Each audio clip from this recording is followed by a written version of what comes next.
Hello friends, welcome to my YouTube channel. ਅੱਜ ਦਾ ਸਾਡਾ ਟੌਪਿਕ ਹੈਗਾ ਕੇਅਰ ਆਫ ਮਾਈਕਰੋਸਕੋਪ, ਜਿਸ ਦੇ ਵਿੱਚ ਅਸੀਂ ਪੜ੍ਹਾਂਗੇ ਮਾਈਕਰੋਸਕੋਪ ਦੀ ਕੇਅਰ ਕਿਵੇਂ ਕਰਨੀ ਹੈ। ਜੇਕਰ 5 ਨੰਬਰ ਵਿੱਚ ਹੈ ਇਹ ਇੱਕ ਬਹੁਤ ਇੰਪੋਰਟੈਂਟ ਕੁਐਸਚਨ ਹੈਗਾ, ਪੇਪਰ ਵਿੱਚ ਮੋਸਟਲੀ ਆਉਂਦਾ ਹੈਗਾ ਕੇਅਰ ਆਫ ਮਾਈਕਰੋਸਕੋਪ। 5 ਨੰਬਰ ਵਿੱਚ ਜੇ ਆਉਂਦਾ ਹੈਗਾ ਤਾਂ ਅਸੀਂ ਇਹਨੂੰ ਕਿੱਦਾਂ ਅਟੈਂਪਟ ਕਰਨਾ ਹੈਗਾ। ਠੀਕ ਹੈ, ਜਿਹੜੀ ਮਾਈਕਰੋਸਕੋਪ ਦੀ ਕੇਅਰ ਹੈਗੀ ਹੈ, ਪਹਿਲਾਂ ਤੁਸੀਂ ਮਾਈਕਰੋਸਕੋਪ ਦੀ ਡੈਫੀਨੇਸ਼ਨ ਲਿਖਣੀ ਹੈ। ਠੀਕ ਹੈ, ਮੈਂ ਇੱਥੇ ਲਿਖੀ ਨਹੀਂ ਹੋਈ, ਜਿਹੜੀ ਤੁਹਾਨੂੰ ਮਾਈਕਰੋਸਕੋਪ ਦੇ ਪਾਰਟ ਦੇ ਵਾਲੀ ਜਿਹੜੀ ਵੀਡੀਓ ਹੈ ਉਹਦੇ ਵਿੱਚ ਮਿਲ ਜੂਗੀ, ਜਿਸ ਦਾ ਲਿੰਕ ਮੈਂ ਇਸ ਵੀਡੀਓ ਦੇ ਡਿਸਕ੍ਰਿਪਸ਼ਨ ਵਿੱਚ ਪ੍ਰੋਵਾਈਡ ਕਰ ਦੂੰਗੀ। ਠੀਕ ਹੈ, ਤਾਂ ਉਸ ਤੋਂ ਬਾਅਦ ਮਾਈਕਰੋਸਕੋਪ ਦੀ ਡੈਫੀਨੇਸ਼ਨ ਲਿਖਣ ਤੋਂ ਬਾਅਦ ਤੁਸੀਂ ਇਹਦੀ ਪੁਆਇੰਟ ਵਿੱਚ ਇਹਨੂੰ ਲਿਖ ਸਕਦੇ ਹਾਂ। ਜਿੱਦਾਂ ਕਿ ਮੈਂ ਪਹਿਲਾਂ ਪੁਆਇੰਟ ਵਿੱਚ ਲਿਖਿਆ ਹੋਇਆ, ਤਾਂ ਜਿੱਦਾਂ ਇੱਦਾਂ ਫਲਾਰ ਵਿੱਚ, ਪਲਾਂਟ ਵਿੱਚ, ਕਿੱਦਾਂ ਵੀ ਤੁਸੀਂ ਕਿੰਨੇ ਪੁਆਇੰਟ ਬਣਾ ਸਕਦੇ। ਮੈਂ ਲਿਖਿਆ protect from dust, place carefully, keep clean. ਇਹਨੂੰ ਤੁਸੀਂ ਫਰੰਟ 'ਤੇ ਬਣਾਉਣਾ ਹੈਗਾ, ਫਿਰ ਤੁਸੀਂ ਆਹ ਵਾਲੇ ਜਿਹੜੇ ਪੁਆਇੰਟਸ ਹੈਗੇ ਆ ਸਟਾਰਟ ਕਰਨੇ ਆ। ਠੀਕ ਹੈ, ਤਾਂ ਮੈਂ ਇਹਦੇ ਪੁਆਇੰਟਸ ਲਿਖੇ ਹੋਏ ਆ।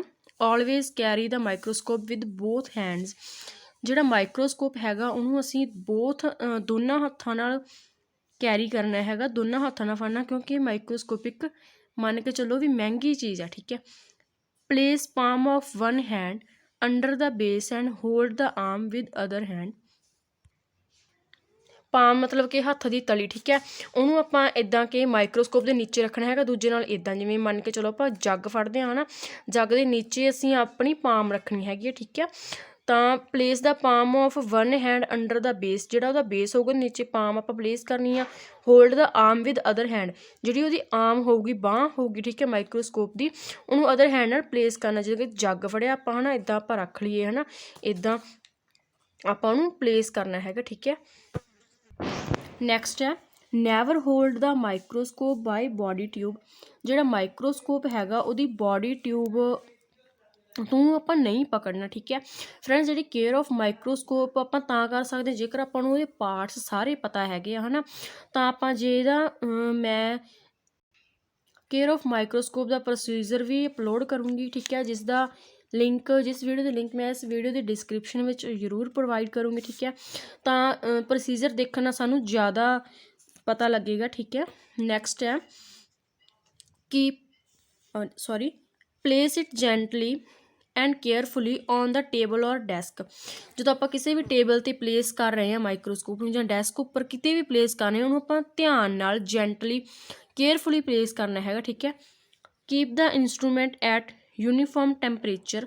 ਜਿਹੜਾ ਮਾਈਕਰੋਸਕੋਪ ਹੈਗਾ ਉਹਨੂੰ ਇੱਕ ਰੂਮ ਟੈਂਪਰੇਚਰ 'ਤੇ ਰੱਖਣਾ ਹੈਗਾ। ਠੀਕ ਹੈ, do not expose the source of heat. Next ਆ keep the body in erect position. ਜਿਹੜੀ ਬੋਡੀ ਹੈਗੀ ਆ ਮਤਲਬ ਮਾਈਕਰੋਸਕੋਪ ਹੈਗਾ ਉਹਨੂੰ ਸਹੀ ਪੋਜੀਸ਼ਨ ਵਿੱਚ ਰੱਖਣਾ। ਬਹੁਤ ਸੌਖੇ ਪੁਆਇੰਟ ਹੈਗੇ ਆ ਆਪਾਂ ਨੂੰ ਤਾਂ ਸਮਝ ਆ ਹੀ ਜਾਂਦੇ ਆ।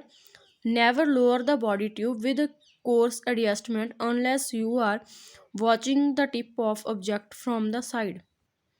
ਮਤਲਬ ਕਿ ਜਿਹੜੀ ਉਹਦੀ ਬੋਡੀ ਟਿਊਬ ਹੈਗੀ ਉਹਨੂੰ ਇੱਦਾਂ ਹੀ ਲੋਅਰ ਨਹੀਂ ਕਰੀ ਜਾਣੀ ਹੈਗੀ, ਤਾਂ ਜਦੋਂ ਤੁਸੀਂ ਧਿਆਨ ਨਾਲ ਦੇਖਣਾ ਹੈਗਾ ਆਬਜੈਕਟ 'ਤੇ ਵੇਖਣਾ ਹੈਗਾ ਉੱਦਾਂ ਹੀ ਉਹਨੂੰ ਧਿਆਨ ਨਾਲ ਕਰਨਾ ਹੈਗਾ। ਠੀਕ ਹੈ, protect the instrument from dust. ਜਿਹੜਾ ਮਾਈਕਰੋਸਕੋਪ ਹੈਗਾ ਉਹਨੂੰ ਡਸਟ ਤੋਂ ਪ੍ਰੀਵੈਂਟ ਕਰਕੇ ਰੱਖਣਾ ਹੈਗਾ, ਕਿਉਂਕਿ ਇਹ ਇੱਕ ਬਹੁਤ ਹੀ ਕੇਅਰਫੁਲੀ ਇਹਨੂੰ ਧਿਆਨ ਨਾਲ ਰੱਖਣਾ ਪੈਂਦਾ ਹੈਗਾ ਮਾਈਕਰੋਸਕੋਪ ਨੂੰ।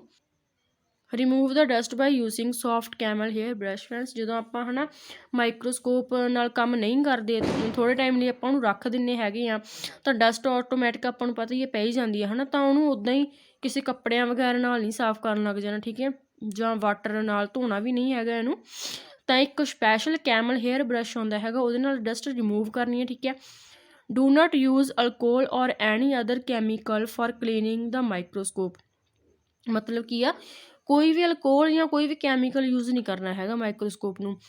ਓਨਲੀ ਆਪਾਂ ਜਿਹੜਾ ਯੂਜ਼ ਓਲਾਈਵ ਆਇਲ ਫॉर ਕਲੀਨਿੰਗ। ਜਿਹੜਾ ਓਲਾਈਵ ਕੋਈ ਵੀ ਆਇਲ ਹੋ ਸਕਦਾ ਕਲੀਨ ਕਰਨ ਲਈ। ਠੀਕ ਹੈ, do not attempt to repair the instrument if it is not functioning properly.